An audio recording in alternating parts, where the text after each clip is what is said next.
Let me drag this down.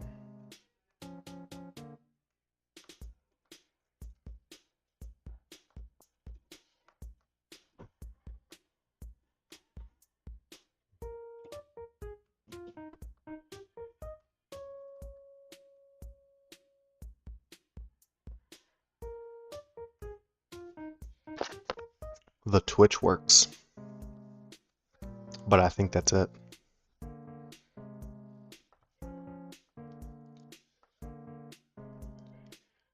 Like, there's supposed to be a YouTube stream, but I don't know that it's going anywhere.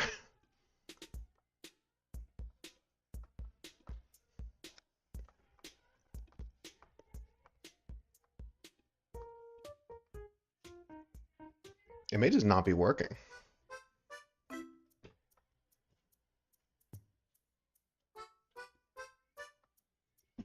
Okay, it doesn't show any streams that are active. Why do I have to sit through an ad? What's up, guys? What's up? What's up? What's up? So clearly this fucking thing doesn't work. I spent like an hour setting up this fancy pants little setup, and apparently it just doesn't even work. What a waste. Okay, can I pop out just the normal Twitch chat? Guys, listen, I have some things to bitch about with you today. I've got some complaints. Here we go. So, none of my stuff is working. Everything is broken. I've been trying to do this for the past hour. The past hour. Lonely, what's up? Cat lady was going off. Friendly monkey. When was the last stream? Like 5 months ago, I think. Does that sound about right? It's been a while. Wednesday, I am bug. Yeah, 10 billion years ago? No kidding. Dude, it's so hard. Like, I don't know how to explain this, but after like not doing it for a long enough period of time, like it's not like riding a bike. I guess I can just close this fucking thing. It's not like riding a bike at all. Like, I used to be such a goat and such like a YouTube and Twitch wizard, and now I feel like I don't even know how to do it anymore. Like, I don't even know if there's a YouTube stream on the YouTube channel. I don't think it is. I think it's literally just Twitch. I think it is. Look at that beard, dude, it's bad. It's bad. I thought about trimming it up before I got on, but then I just didn't. So it's on the to-do list. It's been a wild week. It's been a wild week. I do have something I think that all of you guys will appreciate. Do you guys want to see? Here's something cool. Look at this, look at this. Bow. The kitty got a new harness today. Listen, I knew you'd be impressed. I knew you'd be impressed. I knew that you would love it. Oh shoot. Oh no, cat, no, cat, no. It's broken. All of the stuff is broken. I should have turned all of the redemptions and stuff off. Miss you, Dan. Glad to see you back. I graduate college next year. I started high school when I found you. Dude, it's been so long, dude. It's been so long. Sorry for scamming you. Yeah, so this blanket, the blanket that I have is like one of those like, you guys know those like little zip up blankets? Like it's got a zipper on it. So you basically just like encapsulate into this blanket cocoon. So, but I wanted to show you this.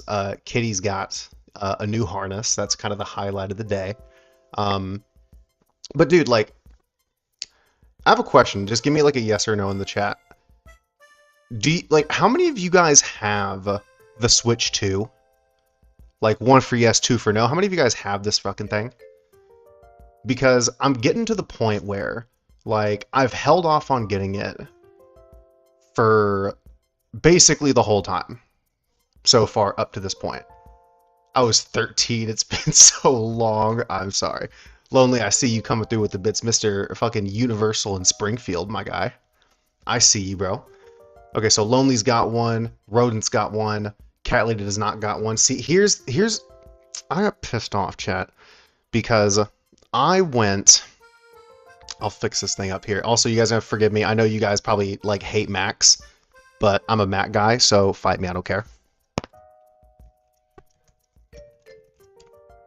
This Poketopia game, they only released this fucking thing on the Switch 2. And like this looks like the only game I've had any interest in playing in the past little bit. Like you can't tell me, you cannot tell me that this cannot run on Switch 1. Winter Memories, what's going on? First time chatter. Nova, what's going on? What's going on? I was still holding off from getting one, but Pokemon looks so bad. Does it really? Dude, I thought it looked pretty good. I thought it looked pretty good by comparison to Animal Crossing. You know what I mean? Like, I had a bunch of people who were telling me that I should play... Dude, I've been getting messages all, like... Okay. Like, I haven't kept up with any of the Nintendo stuff in, like, the fattest of minutes, so I'm going to be super real. But they said it calls to them? What do you mean it calls to them? Oh, I thought you said that it looks bad. So, fun fact, I have not streamed in 3 years, and I still don't know how to fucking read, so sorry, not sorry. But there's no reason that game can't run on the Switch 1. There's no reason whatsoever. But it's like, when I'm looking at the Switch 2, it's like none of the games have really sold me on this thing yet. I need Pokepia, so is it... How do you fucking say it? Pokepia. Yeah, Pokepia. But it's like, same, low-key, but it's not worth buying a Switch 2. Like, how much is a... I'm gonna clip this thing by. You guys still hear me? Hello? By the way, I have a question, chat. I had a girl that I know tell me that these kind of microphones are an ick. Is that true? Like, how much is a Switch 2? Fucking fine. Oh, it's actually not as bad as I thought. It's actually not as bad as I thought. $449 is not like that bad. I mean, it's expensive. It's expensive. But you guys know the PlayStations are like $700 now? As someone who's played the game on the Switch 2, the Switch 1 would... Really? That game. For real, for real. It's not the greatest mic I've ever seen. I didn't think it was that bad, dude. I didn't think it was that bad. Shit. Here I have my PS5 back when it was affordable. Yeah, dude, like, I have the PS5. But, like, here's the problem that I have, dude. Is, like, I have that console. There's no games to play. I'm so serious, it would. That's insane, dude. But it's like, isn't the Switch the same console that had Breath of the Wild, that had Mario Odyssey? Like, it was able to run those games. You're telling me it can't run freaking Pokemon Animal Crossing? Are we being so for real right now? I just didn't think it was like that. You know that medium popcorn trick that I'm doing to myself with the Switch 2? The Joy-Cons are dying bad, and a new pair is $100. Just give me the new console. So did they not fix the drift? If you have Breath of the Wild in-house Pokemon didn't... True. I mean, to be fair though, like, all of the Pokemon games ran like shit on the Switch 1. Every single one of them did. Like, I remember, like, being really excited for that Arceus game when that came out. And then it was like a PowerPoint that ran at, like, 240p. Like, it wasn't good. Can you play Woo's World? Let me know. No, you gotta get banned for just asking me that question. I'm not gonna lie. I really should just unmod you for even daring to ask me if I'd be willing to play that, because the answer is no. Unbelievable. So anyway, so that's Kitty. Kitty's doing good. The Switch is portable, but it's not a portable... That's fair. I don't know, dude. Like, I just don't like... I feel like my standard for the games and stuff that I like to play has just gotten progressively higher. Like, and tell me if I'm totally off the rocker for this, okay? Like, I genuinely want to know. I have a PlayStation 5, and my buddy bought me Red Dead Redemption 2. And I have not wanted to play Red Dead 2 because it runs at 30 frames per second on the PlayStation 5. Like, am I totally out to lunch for thinking that in the big 2.6 that we should be running 60 FPS? Because I don't feel like I am. I feel like I was really valid on this point 7 years ago when I was on my high horse about this. Yo, A Games, what's going on, dude? We getting spoiled and having a higher standard, but see, I don't think so, dude. And like the fact that Red Dead runs like that gets me concerned that GTA 6 is gonna run like that, and I just don't know. I don't know, man. I just don't like it. Um, Also, who's hyped for Tomodachi? I hear Tomodachi's coming out, and I hear that game's gonna be really good.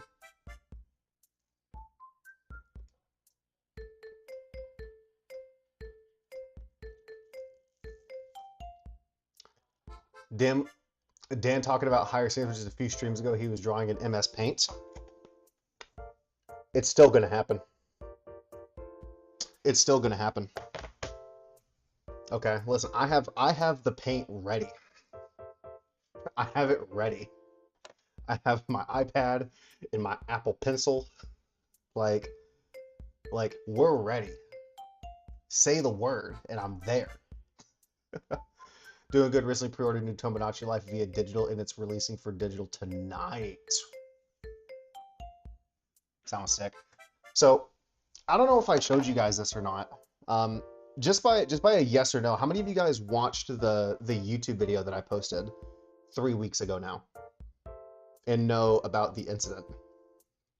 Because if you don't know about the incident, I will inform you of what happened. Where is it? See, little fun fact, chat, like, part of the reason why iPhone is so good is because of AirDrop.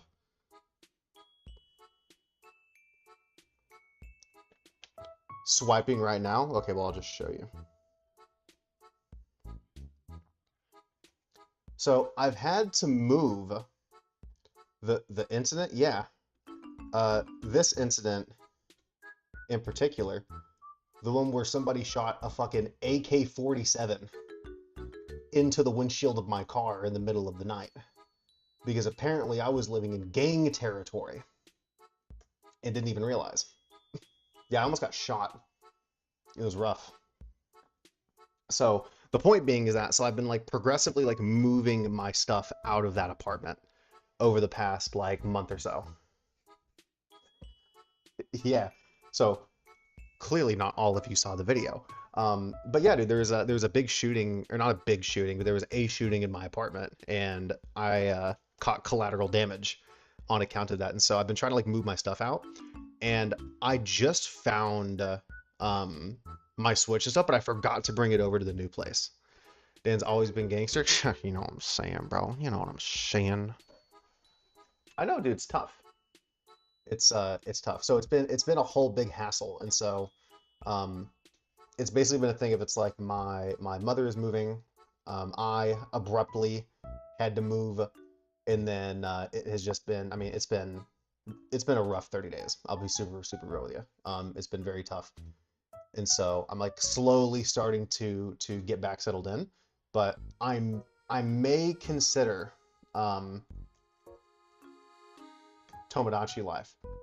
I'm probably gonna wait on you guys to let me know how good that game is, because goddamn, $70 if it will load. Dude, Nintendo, guys, come on. You're a multi-gazillion dollar oh, it's $60. Okay, that changes things a little bit. That changes things just a little bit. So, I may end up trying that out because I think that game is coming out on the Switch 1. Epic Return of Carlos? Hey, maybe. Maybe. So, I don't know. We shall see. But I'm kind of like just trying to get back into like the ebb and flow of stuff, because I felt kind of bad that I like made this YouTube video and I made this whole big thing and then I just like vanished for 3 weeks. So I'm like progressively like getting all of my stuff moved over and kind of getting set back up. And then also trying to figure out how to live stream on a Mac because dear Lord, you wouldn't believe how hard it is to just get like this. Like the camera's lagging and it's a whole thing. It's actually not very swagger. It's kind of some shit. So we may end up trying that, or I may like stream like playing the demo because I heard a demo came out for it. So that may be worth like possibly checking out. But yeah. So what's the news with you guys, dude?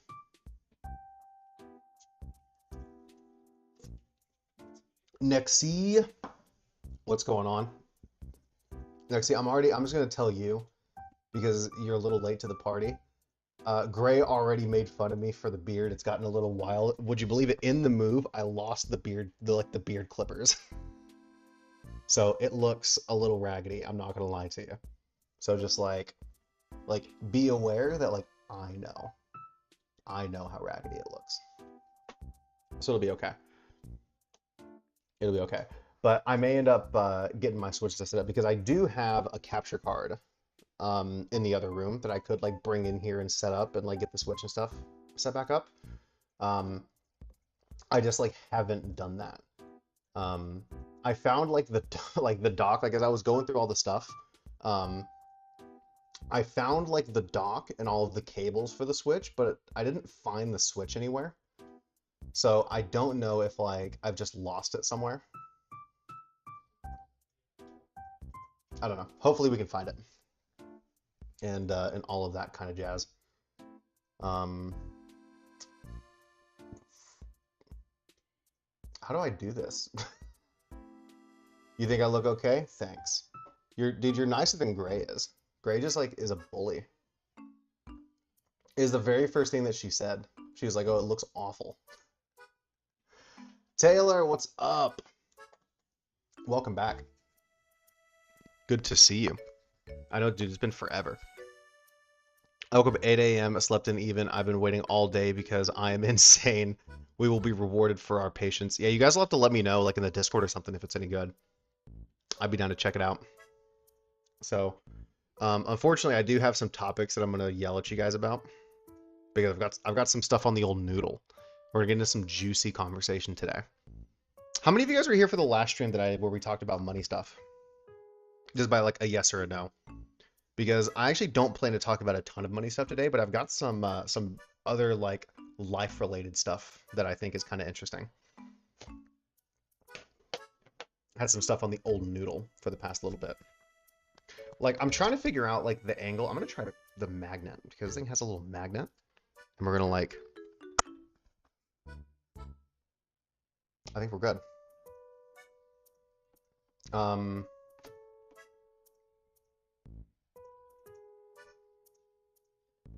Yeah, I just brain farted. Bro, it's been a lifetime. I went through a bad breakup. Now I live in North Carolina. Life is great. Dude, North Carolina was pretty sick. I low-key kind of missed the times in North Carolina. It was good vibes. So, you didn't see the last stream? Well, basically, the context of the last stream was that, like, basically what I've been doing for the past 2 years that I haven't been consistently, like, streaming or making YouTube videos or anything, is I've been learning about business, and I've become a filthy capitalist over the past couple of years. And so one of the things that I have found enjoyment in is in talking about it because I know an awful lot now. Like, I'll tell you something, like, I'll tell you guys about a rabbit hole that I fell down the other day. I think it would be appropriate to get my little iPad set up here. Like, let me show this to you guys. Like, this is kind of cool. So if I open QuickTime, and then you wait for QuickTime to open, and then I go here, and I go here. Oh, it's down here on the other screen. There we go. See, look at that. And now I have my little iPad here, and I can just, oops, come over here, and I can make little drawings and things. So one of the rabbit holes that I kind of fell down to is the rabbit hole of Bologna. So basically what happened, Chad, is I went to the store the other day, right? And I saw 2 packets of Bologna. One was thin cut and one was thick cut. The thin cut Bologna was $3.49. The thick cut Bologna was $6.49 for the same exact amount of Bologna. And so this sent me down a little bit of a rabbit hole of kind of figuring out, it's like, okay, well, like, why, like, A, like, why is it more expensive? And B, are there other things that are more expensive in a similar fashion to this? And I found a few of them I think are kind of interesting. So the reason why we're like apparently willing to pay more for thick cut of bologna, even though it's the same exact amount of bologna, is because of this perception of quality. So somehow in our little monkey brains, we have determined that if a slice of bologna is thicker, that means that it's higher quality than the skinny slices of bologna. And so as I fell down the rabbit hole, I found that there were other examples, like my ladies, if you're a lady in chat, type a 1 in the chat, shout out to y'all, is sunscreen. So I have this raggedy looking bottle of sunscreen that's, let's say, 8 ounces.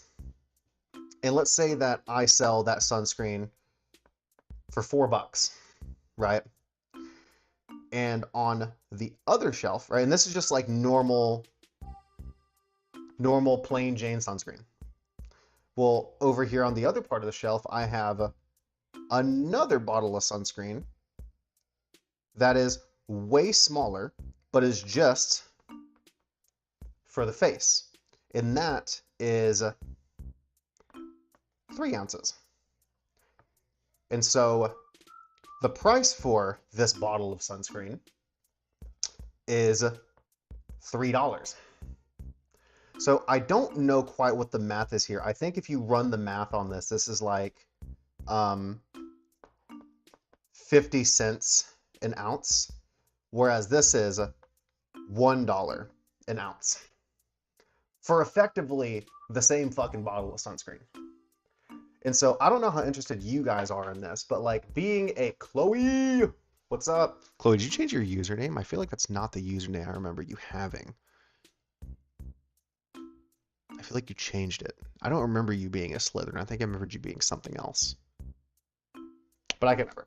So anyway, I don't know if anybody else cares about this stuff, but like as somebody who's like kind of studied a lot more of this type of stuff, it's really interesting to me, like the things that companies use to trick us into spending more money for less stuff.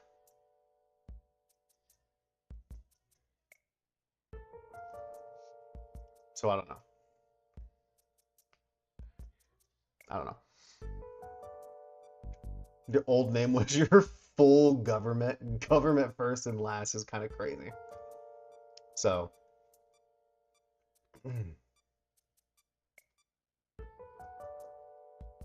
It was what? See, now I'm confused.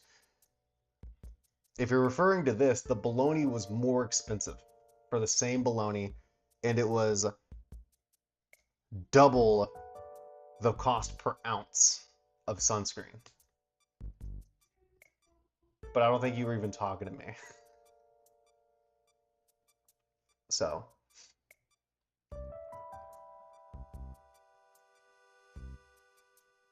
Oh, the government name? Okay, cool. I feel like I'm just like shouting into a vacuum. Whatever the fuck I'm talking about. So yeah, so like this is like, I'm really boring now, Chad. Like this is the kind of stuff that I like do for fun.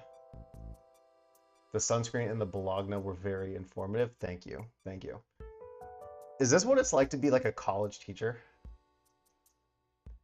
Where like, I could just imagine like my college professor is like very like interested in the idea of like the quadratic equation and stuff like that. And like every student in the class just like scrolling TikTok. Like I feel like I understand that pain now.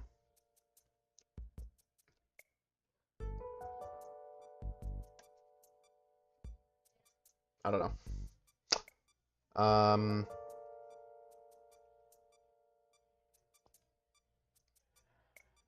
You were rewatching all the Animal Crossing videos yesterday? Yeah, I remember Animal Crossing was such an interesting time, man. Because I remember when I like, and you guys can, chat, you guys can let me know your thoughts on this. I feel like the City Folk videos were some of the best Animal Crossing stuff that I'd ever put out. Like, I think that in that sort of era was also probably the most fun in my opinion was playing like that season, right? Because I remember like New Horizons wasn't I'm still like fully on like the hate train for New Horizons. I still don't think that it was nearly as good as any of the other games that came after it. Which is part of the reason why the whole Poketopia thing seems kind of interesting, because that game looks like it's got more depth than New Horizons did. I fall into consumerism trap all the time. Well, I feel like we all do, Taylor, and I think a big piece to that is it's like most people don't even think about like why we buy the shit that we buy, right? Because a lot of times like you'll be like, okay, well I want Starbucks, right? But like we don't think through like the things that made us want the Starbucks or like the Dunkin' or whatever. Like I don't know if Starbucks is like still not cool to consume or whatever.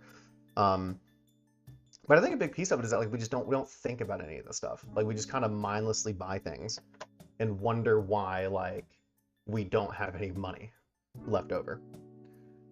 You know what I mean? Because like I have friends that will talk about like they will basically, and like let me know if you guys know anybody like this, but they will basically like victimize themselves into this whole like, oh well, like the economy is shit and we're not getting paid very much money, and you know so and so and so and so, and that's the reason why I'm broke. But like the reality is like you're broke because you spend your money on stupid shit. You know what I'm saying? Like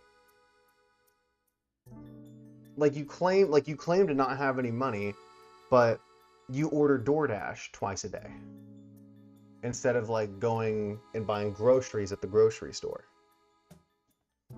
You know what I mean? I don't know. I don't know. And maybe I'm just out of touch. I don't know. I have a soft spot for New Horizons because it was the first game, but after trying New Leaf, yeah, it's a flop. Probably. Yeah. Well, I feel like that's the thing, Ray, is like I like obviously like over the past couple of years I've gotten like very like onto like this like these kind of topics of conversation. But I do absolutely feel like there are times where it's like old man yells at cloud. Um because most people probably just don't give a shit. Which is fine, like they don't have to, but you know, it would be nice. Like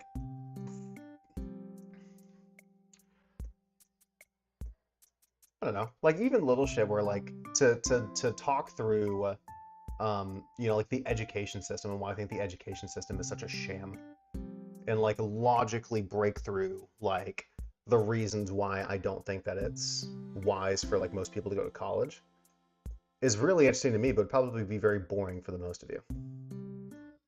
You know? Which I guess is fine. But if you see an old man yelling at a cloud, send them my way. I sure will. Well, he's here on your doorstep. And hopefully will be again in like a month or two. So we shall see. If it makes you that happy to do or talk about, that's a huge win. Well, that's the thing, Zen, is it's like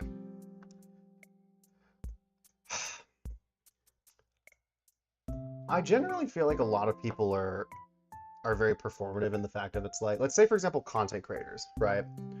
One of the things that was always really hard about like being a creator and like having it be like your full-time gig is that like like you couldn't really talk about any of the stuff that you wanted to talk about. You had to like you have to cater to the audience. Like it's one of the like the core things of like being a content creator. And like even some of the creators that I still talk to now that have, you know, hundreds of thousands or millions of subscribers that make content, like the same theme kind of comes up of like, you know, they can't really make the stuff they want to make on like their big YouTube channel, so they start this side project so that they can actually make the stuff that they want to make. But even then it's like, you know, they can't always say the things that they really want to say, you know?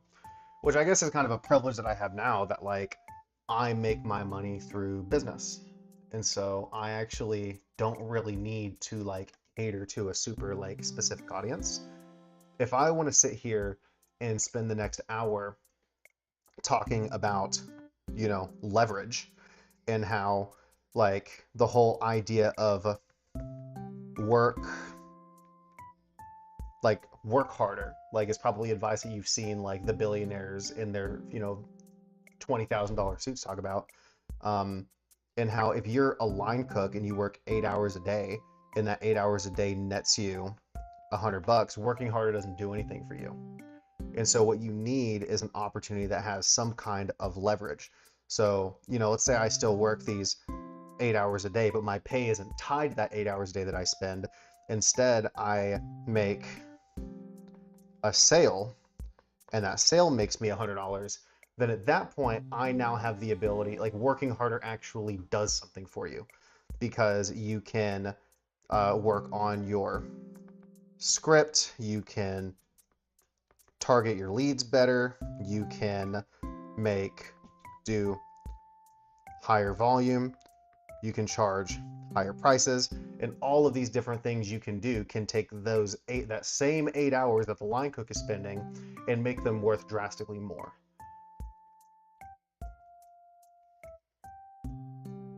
But to be super real with you guys, to be super real with you, I also think that a lot of people just don't want to hear it because to acknowledge the fact that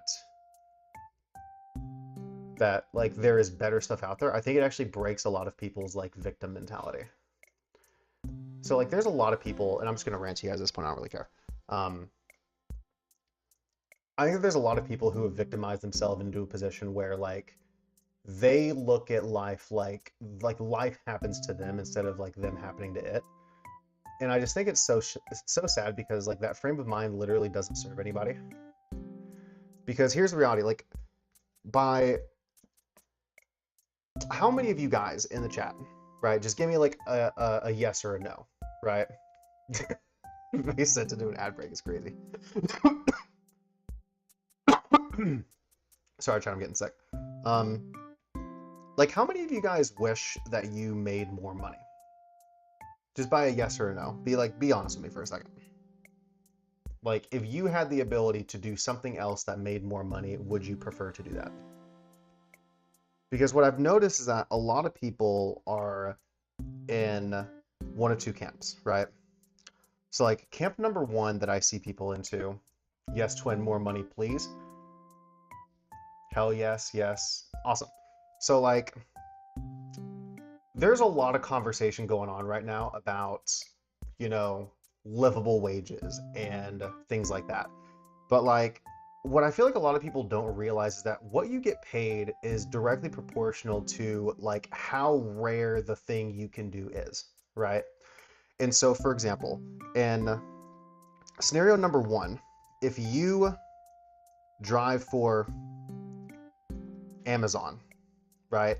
And the requirements for that are, you know, to be like an Amazon driver, right? You need to be able to drive, you need to be able to lift heavy stuff, you need to be able to find addresses,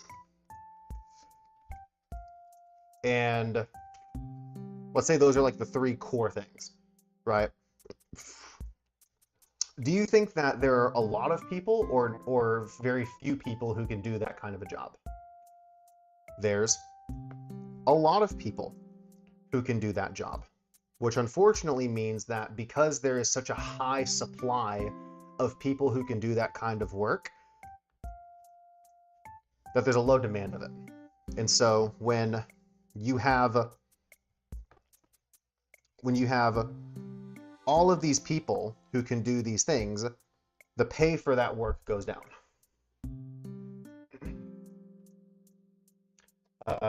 I know you mentioned the victim mentality, but I have agoraphobia.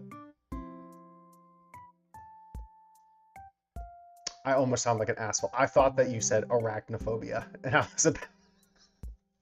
I have agoraphobia, and I'm really limited to what I can work in. So I work in a health store super close to my home. Don't get me wrong, I enjoy it, but I'd still like a better career for sure. Like, I don't know anything about agoraphobia, so I'm not gonna like dig super deep into that. But like, follow me here, and I think that what I'm gonna walk through still applies to you, right? So like, this is like the fundamental like piece of the econ. Like, this is the only thing in the economy that I think is important for people to understand, right? Because the greater economy, as people talk about it, I actually don't think matters that much, because there are people who make like I literally know people who make like my parents' yearly salary every single month, even in a quote bad economy.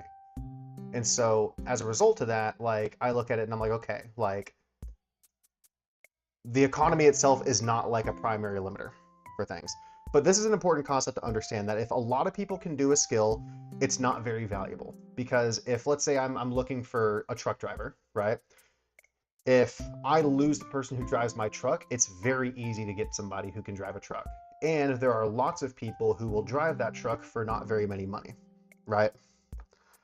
So now let's say on, this is supposed to be number 1. So if we say number 2, let's say that number 2's position is somebody who marketing, right? Marketing is like a step above that, which, by the way, everything I'm gonna talk about today does not require a college degree. You can learn this stuff on the internet, right? What are the skills that are required to understand marketing? Well, you have to understand how to write sales copy. You have to know how to buy media. You have to know how to place media. You have to understand how to analyze data to figure out what ads convert better than other ads. You need to understand how to run a CRM. You need to understand attribution. You need to understand what's something else, right? Maybe you need to understand like social media trends in direct response marketing specifically. And so in this situation, right, when we look at our people versus our money, there are fewer people who know how to do all of those things. And so because of that, the person who knows how to do marketing makes way more money than the person who drives the Amazon truck.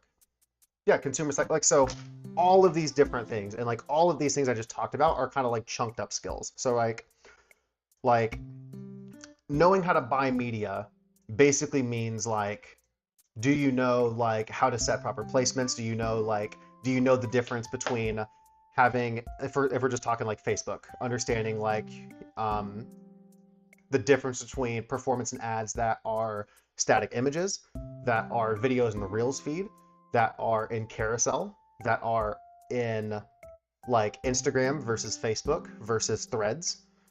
Like, so like all of these things are kind of bucketed terms for like other sub skills that go underneath of it. I would almost argue that like writing copy is a big piece of like, is like the thing that like encompasses customer psychology, right? So this is just like a example, but I think the reality of it is that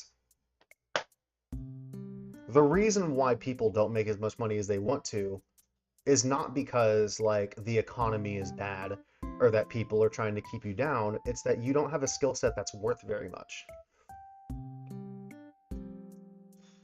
I'm slowly getting setting up a side gig. I bought a disc publisher and have stage lighting, starting with my sister's band to help them make CDs for merch and hoping to expand it. So in a business like that, right? I can already tell, like, supply chain, distribution, and profit margins are going to be the biggest problem, or not the biggest problem, because that, like, it's a feature, not a bug, but it's one of the heavy things that you'll have to consider for a business like that. Because I'm assuming in winter, you just like let me know, like, if I understand this right. So what you will be doing is you will be like working with bands and artists and things like that, and you will be reaching out to them, and you will be handling the distribution of CDs and merchandise that they will then sell to their fans. Does that sound about right?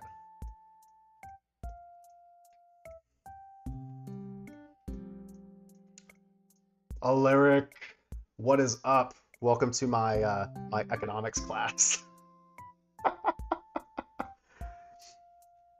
So, but like, okay, cool. So then think about it like this, chat. If this is the big box that we call business, right? God, you're fucking old. I know I'm old, dude. Shut up. Leave me alone. Um, there are three things that you have to consider, right? And this is just like purely talking about getting customers, okay? So the first thing you have is acquisition, right? So if you are going also just helping with lights for stages or sounds, but I'm also big into tech and media. Okay, so big acknowledgement here for a second. You basically are like about to start two separate businesses, right? Because like the process for acquiring a customer and serving the customer is going to look very, very different for, you know, CDs and merch versus like doing stage work, right? And so what you will find is that I won't even get into that, but like just something to keep in mind, that you're basically starting two businesses at the same time, and it may be challenging. So, but you have acquisition, which is the function of how do you get customers, right? And so there are four ways that you can get customers.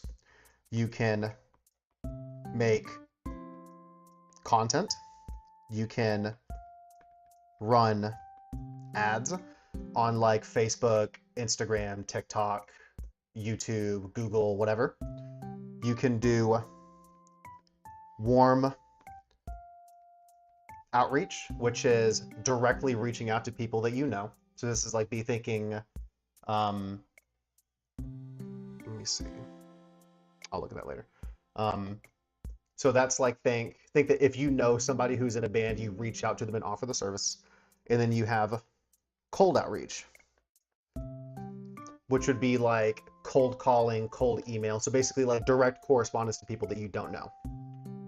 So if you are looking at like, okay, how do I get a band to come on and work with me?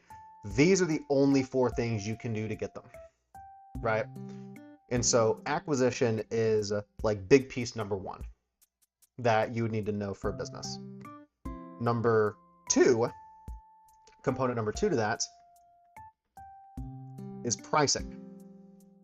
And the reality of it, guys, is how many of you guys have ever looked at something and like, you know, so like saw an ad for something, thought it was really cool, and went on the website and was like, oh my God, that's so expensive. These people are so greedy. Like, by a show of hands, just give me a yes in the chat. Like, how many of you guys have had that experience before when like looking at something to possibly buy?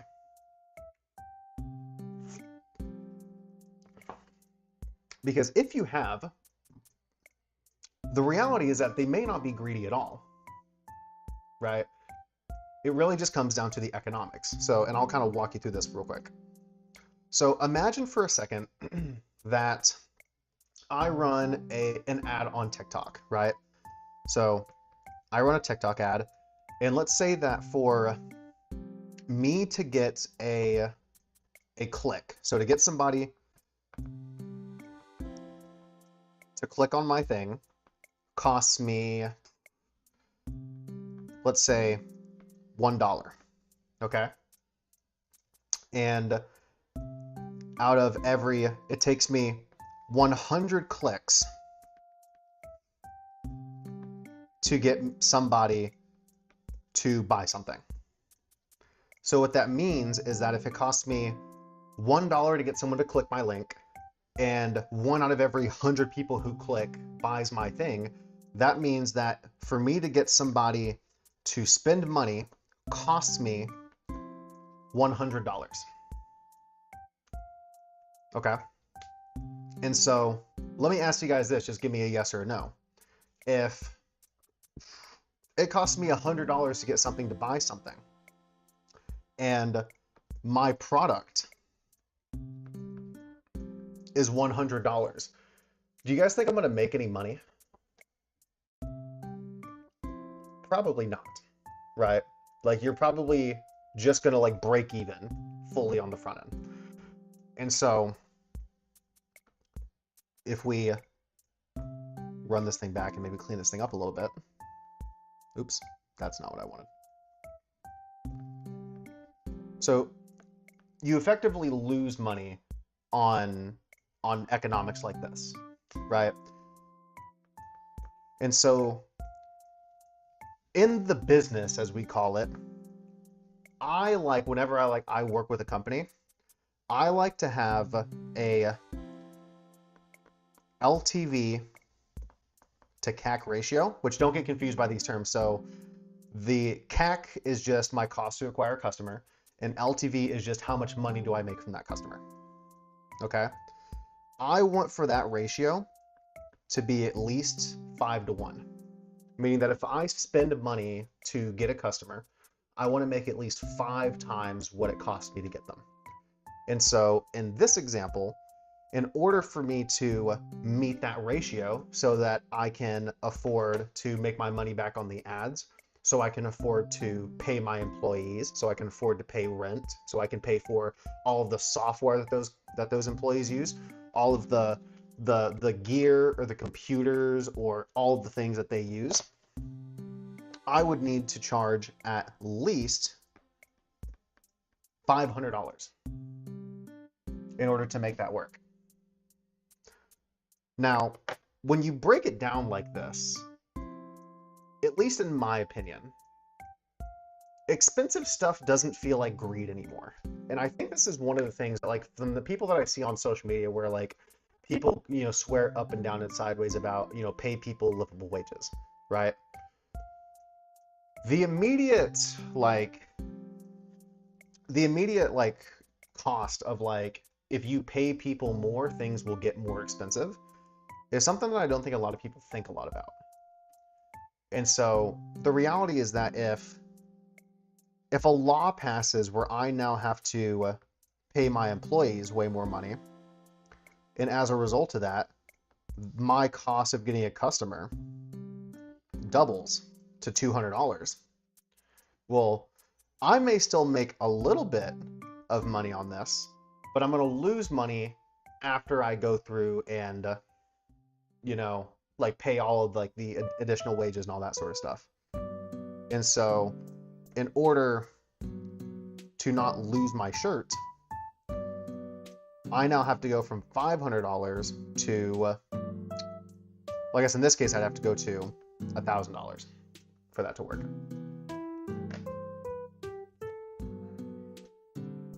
So, yeah. I don't know. So anyway, so that's where the complicated piece of pricing comes into play. And I know I probably lost a lot of you guys there because the math is a little complicated. And then the third piece with any business to consider is delivery, which is literally just like, how do you deliver on the thing that you sell?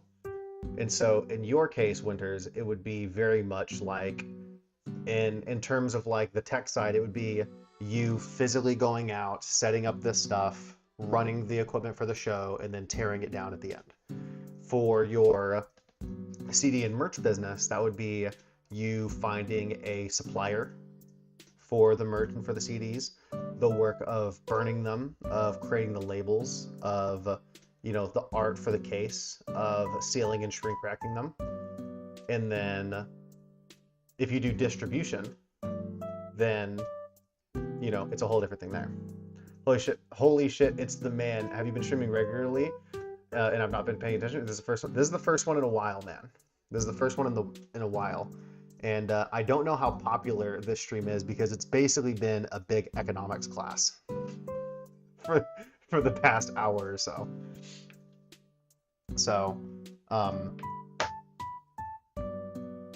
yeah. So, but no, you're right. It's certainly it's been a while. It's been a while. So, but that's the thing, chat. Like, I certainly understand. I think a lot of the frustration. My brain is growing so much. It should be. And so the thing about it, guys, like a little economics never hurt anybody. I certainly don't think so. But I also acknowledge that, like, most of the audience probably doesn't care. If you guys are like even tolerating this, I'm thrilled. Because to be super honest with you, like I try to have conversations about this with people in real life, and like their eyes start to like glaze over, and like they stop nodding their head and saying uh-huh. And then I just like I feel like a freak a little bit. So, but like the prime example of this chat, like I guess the point that I'm trying to get to is that while yes, it is really hard to learn valuable skills that make you more competitive in the marketplace, it's also really hard to be at the bottom level of like skill and talent and to basically spend all of your time working for a lot of nothing. And like I can only really talk about that because I have absolutely been there. You know what I'm saying? Like, I don't know if you guys know this, like, after I stopped making YouTube videos, dude, I went to work at a grocery store. Like, I didn't know how to fucking do anything. And at the time, like, my social media experience wasn't really that compelling. You know? And so, a lot of this stuff are things that I, like, had to go out and, like, learn how to do.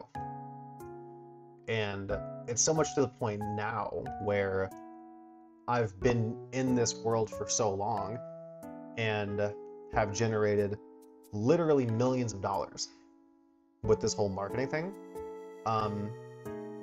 that now I'm in a position where like I will effectively never go hungry again. Not because like I, bought some fucker's course or like started a drop shipping thing or whatever, but because I now have a skill that I can do that most people can't do. And so I know that the change in music here is really timing on this. Economics is one of the two classes I withdrew from. The other was partial differential equations. The book had so little and so many words. It was during COVID. I don't blame me. Well, no, dude, I think the real talk, like, and this is one of my big beefs with college. If we're all being super honest with each other, we don't use any of the shit that we learned in college. Like, most of us took a chemistry class. None of us have ever done titration. Most of us took calculus. None of us have ever had to use like sine, cosine, and tangent in the real world. And I think it's like, it's one of the reasons why like I want to like, come on and like use this platform and talk about this sort of stuff, because I think that the path forward that a lot of us have been sold to is just bullshit, man. Like, I'll tell you guys a story. I was working for a real estate company, and I was at first started out like doing their social media, and I blew their social media up, and so I got into sales for that company and then made a boatload of money after I learned how to sell. And when we would get these people who came in, the story that they told me was basically exactly the same. And that story was that they grew up their entire lives being told by their friends, their family, their teachers, their guidance counselors, their principals, go to college, go to college, go to college, go to college, go to college. And it was emphasized to them so much so that if they were poor and couldn't afford it, they're like, oh, well, just go get these student loans. It doesn't matter if you're 18 years old and you've never earned a single dollar in your life. Go take out $250,000 worth of student loans. It'll be fine. right? All with the promise that if they go through these 4 to 5 years of school, that they will be able to make more money and be able to pay all those student loans back. But then when they graduate college, the reality is that the degree that they got actually didn't put them in any better of a position to be able to compete in the job market. And so they're now in a position where they are working at an Old Navy or at a Dillard's or at Taco Bell or at a construction company making $25,000 or $30,000 a year with $250,000 of student loan debt, and they've been paying $1,000 a month to their student loans, and they've only been paying against the fucking interest.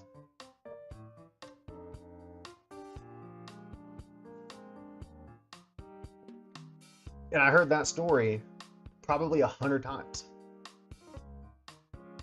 So, like, I think it's like it's a big reason why I get so amped up about this stuff, because it's just, I don't know.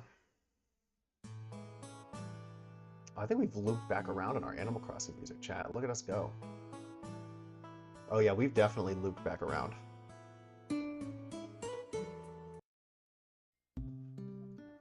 That'll do. I'm 6 years out of high school and didn't go to college because I wasn't sure what I wanted and didn't end up taking all these classes just to change my major in some point. Oh, for sure, dude. Like, think of it like this, Winter. The biggest advantage that you have is that you don't have student loan debt. Because the reality is that a lot of the people who have, like, how many of you guys have seen those TikToks of people that are complaining and that are upset, pretty justifiably so, that they have a master's degree and they're getting declined from customer service jobs? Like, we've seen those TikToks and stuff before, right?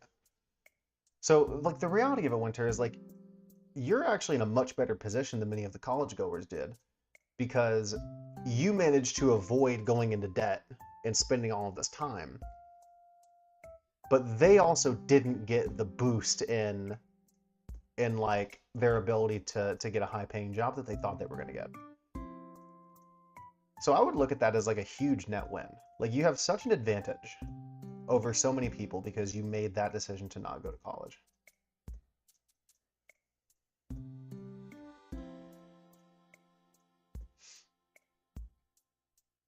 Some people don't realize there's a thing as overqualified. Well, it's one of the things where, like, it's domain specific, right? Because, like, one of the examples that I saw was somebody who was applying for to be a cashier at an aquarium, right? And she's like, I have a master's degrees in political science. Yeah, your master's degree in political science does nothing to qualify you for a job as a cashier, compared to the other gal who has been working in customer service for 30 years. Also, what's up, Chris? How you doing? I know you probably came in here hoping for SMO, but that's not what we're here for today. So, but it's like, I wouldn't even call it that, Chloe. I would just say that for that particular type of role, they're actually unqualified, not overqualified. Right? Because, like, people for some reason have this idea that if you have a master's degree in underwater basket weaving, that should qualify you for a job that you have that has nothing to do with that. And it's just not true. You know what I mean? Like, here's an easy example. I have a ton of qualifications when it comes to sales and marketing, right? Even if I had a master's degree in sales and marketing, it doesn't qualify me to be a heart surgeon. It doesn't qualify me to be a lawyer. You know what I'm saying? But I think that a lot of people have this misconstrued, and the reality of it is that I don't think it's their fault. Like, I really do think that people, by and large, were just, like, told something that wasn't true. And, like, they're pretty justifiably upset that they followed the plan, they did everything that they were told to do, and they're just worse off for it. And I think it's really unfortunate. Yeah, yeah. I've been a Discord mod for 7 years. You should hire me for your court case. For sure, dude.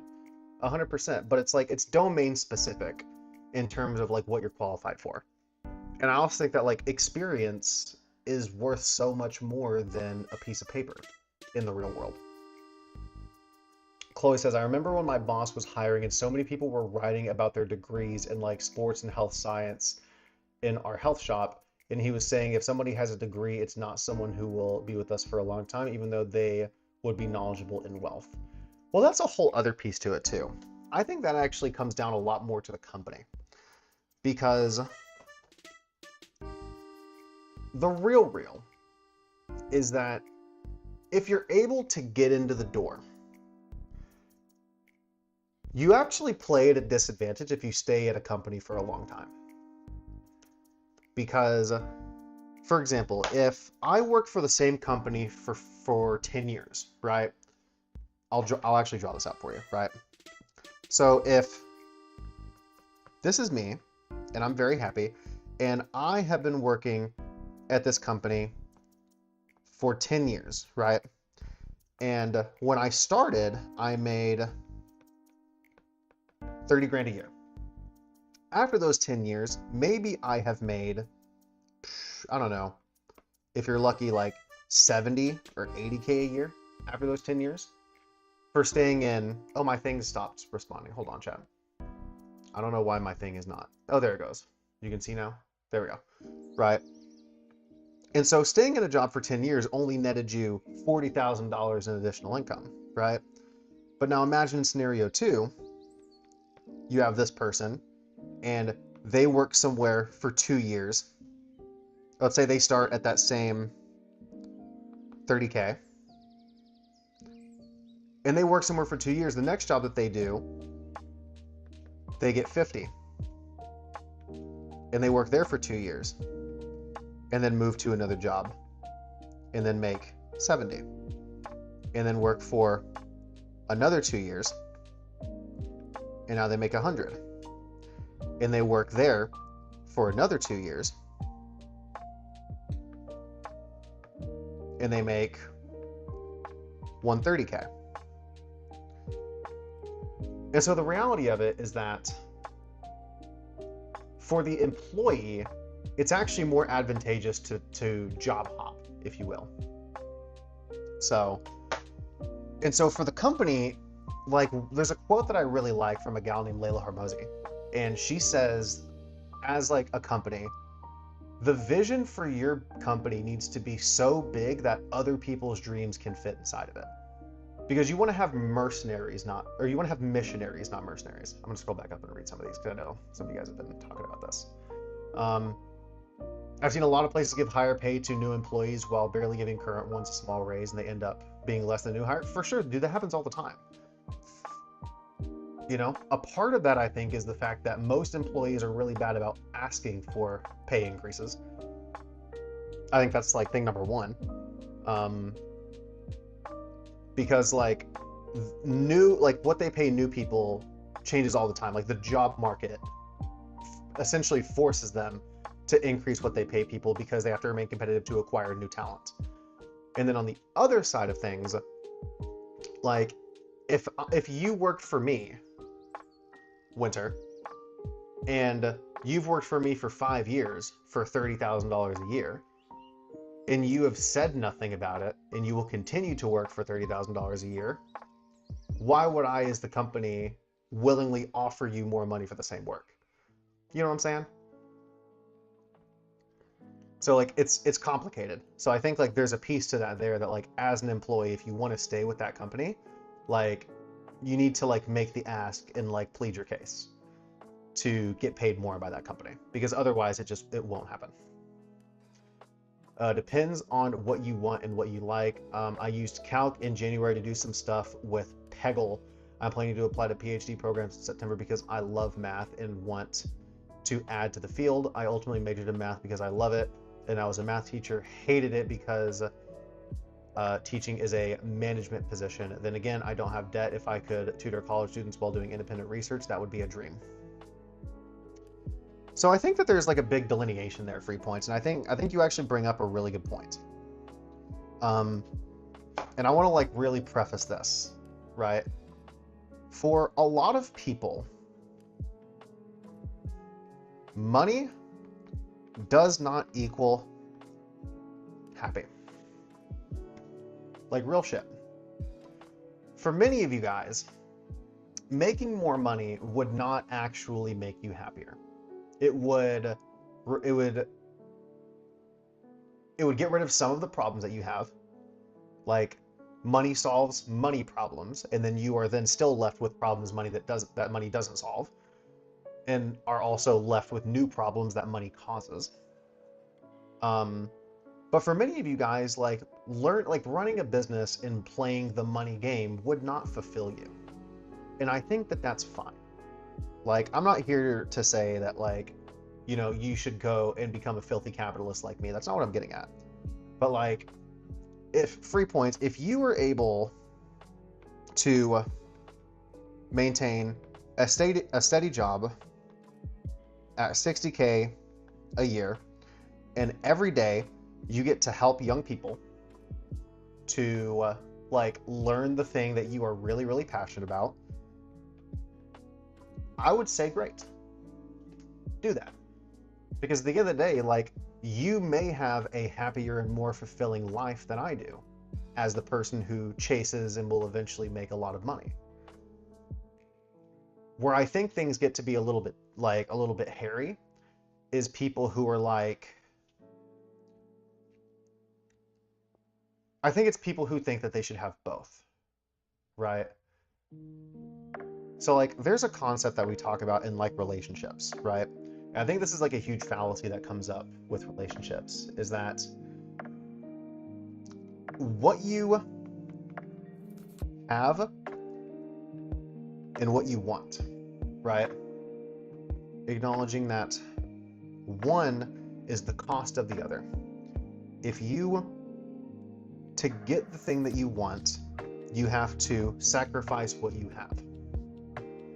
And so I think that the big, like, important piece there is really figuring out like what it is that you want.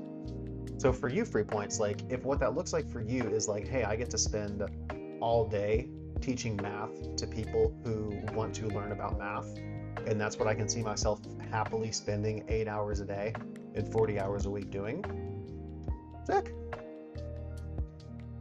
In my case, it just so happens that all of my stuff of talking about, you know, customer psychology and understanding leverage and supply and demand in the marketplace and customer acquisition and, you know, the economic pricing of advertising and customer acquisition, like that stuff is my equivalent of teaching math and like tutoring math students and things like that.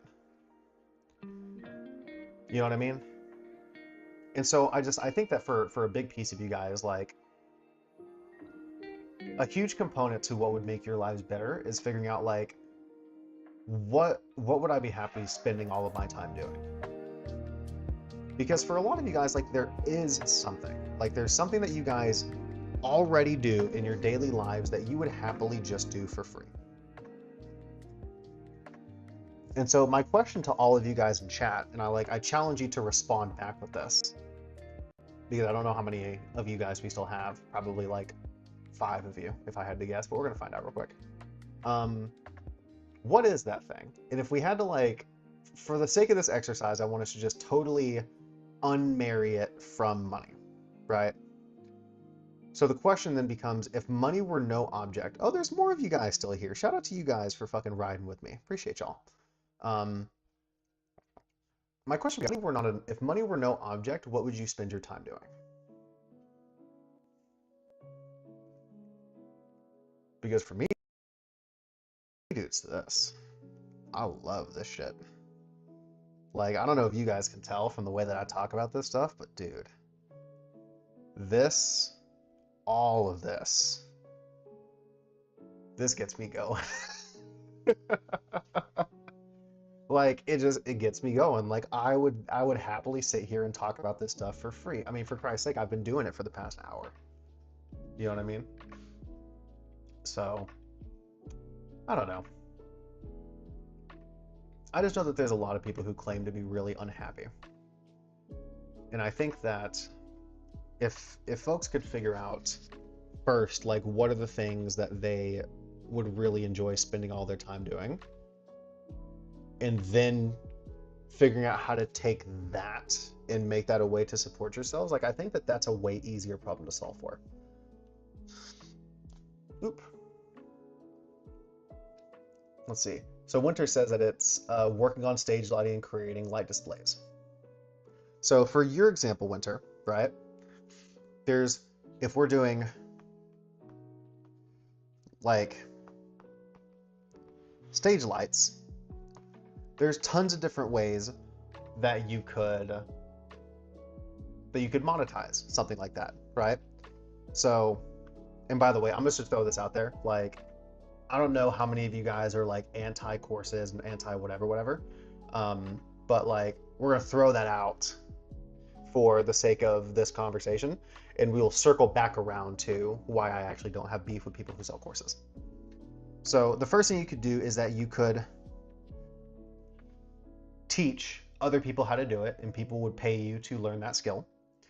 You could do it as a service, meaning that you could do stage work for other companies. At first, it would just be you, but then over time, you could get helpers, right? You could do TikTok shop and sell the gear to build stage lights and earn commission on that. You could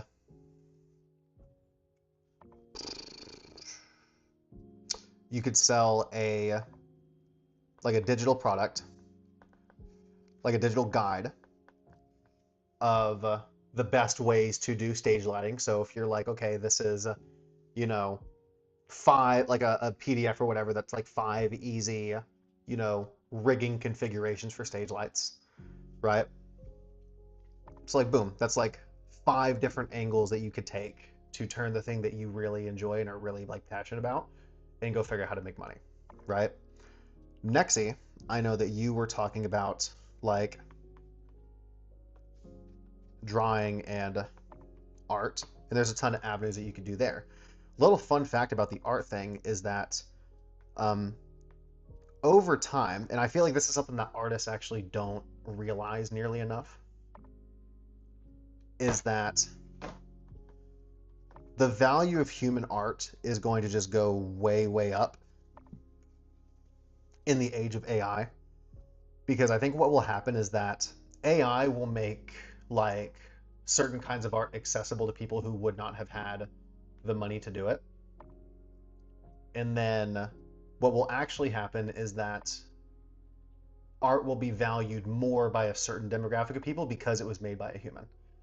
And so if you are an artist or something like that, I actually would not be afraid of this AI boom coming because I think it's going to become a huge opportunity for you. Like think like because here's an easy example, chat. If I have 2 handbags, one was made in a machine by a factory, right?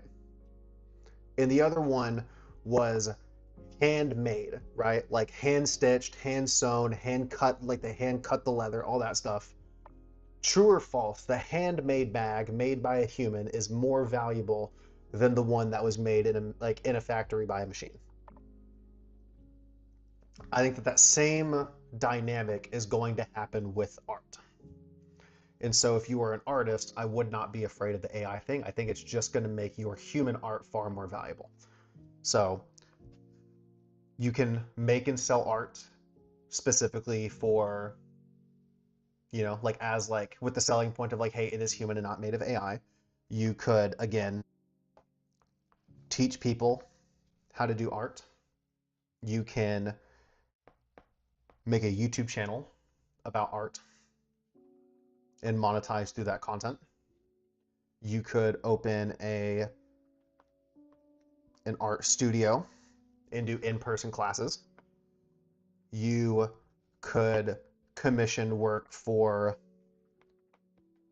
YouTubers or companies. All these different angles. Like there's all these different things that you could do.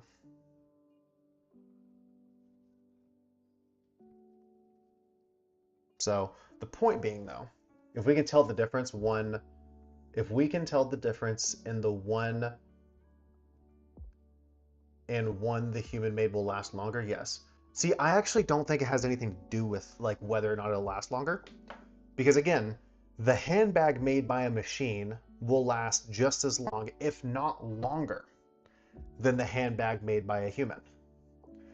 But the one that was handcrafted and hand stitched is still more valuable, even if it's effectively the same bag, right? And this is kind of like what Chloe was mentioning about like sales, like customer psychology. Like we value things more if it takes more time to make them, even if the two handbags are effectively the same. Does that make sense? So, and then I saw a bug up here was I really like singing and idle. So let's say singing slash performing, right? For one, you could literally just go and be an artist and write and produce your own music, which, by the way, now like this is literally the best time in human history to be an artist because you have free distribution with IG, TikTok, YouTube. Like you do not need a label for people to find your stuff anymore, right? This is a common one that you'll see, right? But if you have a skill, you can teach people that skill and they will pay you for it. You can work with other singers, right? And produce their music as a service. Like there's tons of stuff. And so what I'm hoping that you guys get out of this is that like if there's a passion that you have and there's something that you like to spend your time doing, there are ways to monetize it and make money.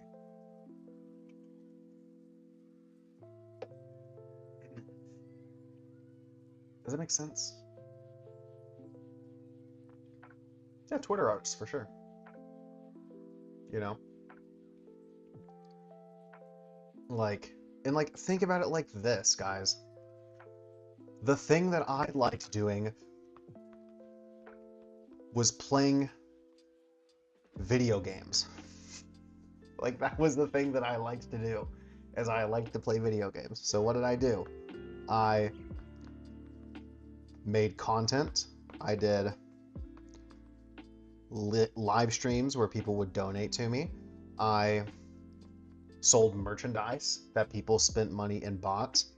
Since I had the audience, I was able to do sponsorships, all kinds of stuff. But I feel like people don't, people just don't seem to realize like we're in the single greatest period of history ever. Because you can literally do the thing that you love and you can make a living doing it.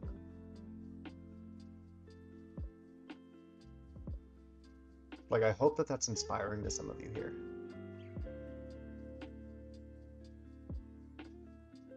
You know what I mean? So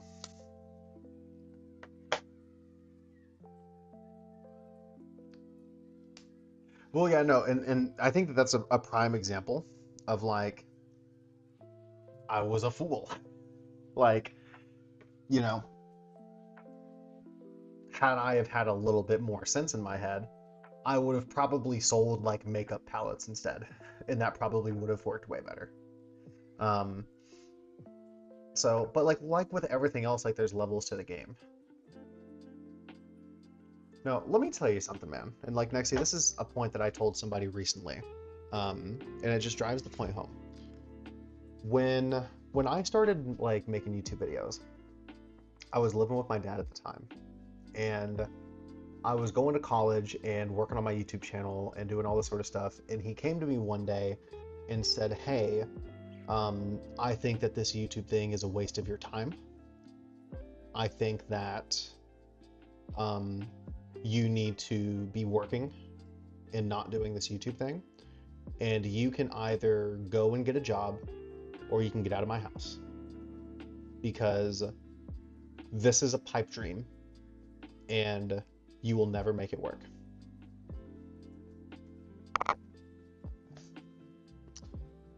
Two years later, I posted about getting this.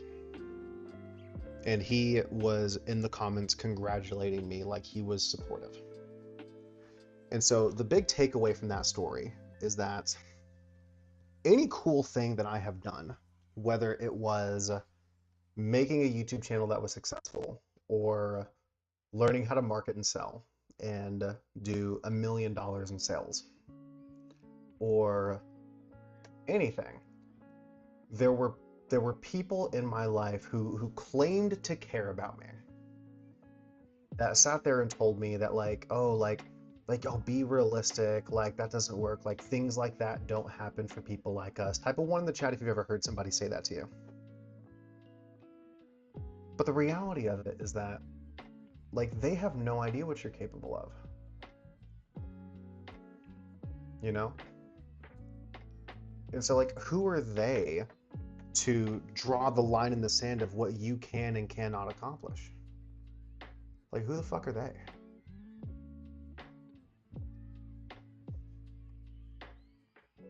You know? Anybody who's ever done anything extraordinary has had people who told them they couldn't do it. Everybody. So, and this is the last piece that I'll dig into, and then I'll send you guys on your way.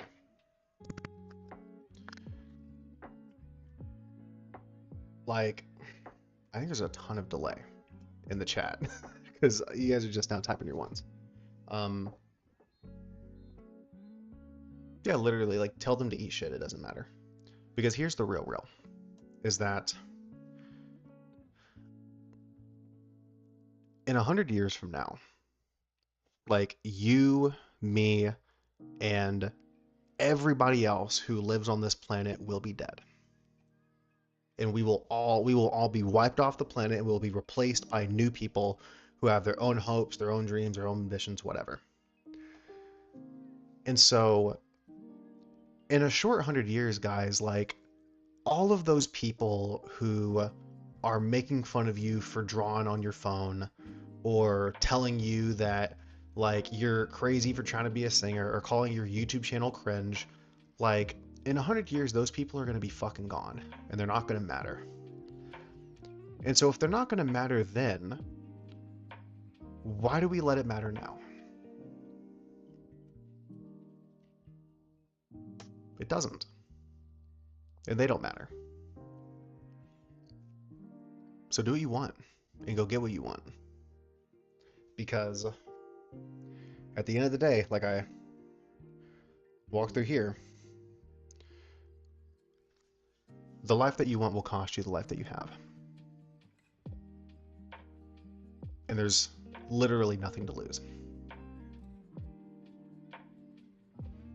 Yeah, people bullied my friend for having a YouTube channel where he reacted to TV music shows. He ended up being noticed by Taylor Swift and got to meet her and everything. Yeah, 100%. And the reality is that the people who bullied your friend for doing those things have effectively done nothing with their lives. Nothing. Like if I asked you to name one notable thing that those people have done with their lives, you couldn't tell me anything.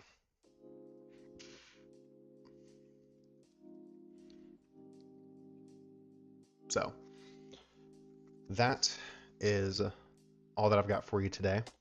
I hope that you guys feel inspired to take on the world and tell all of your doubters to go fuck themselves. And so, yeah. Hopefully it doesn't take me another 5 months to come back and stream again. But if so, I hope that you guys accomplish all the things that you want to accomplish. So I'm gonna get out of here.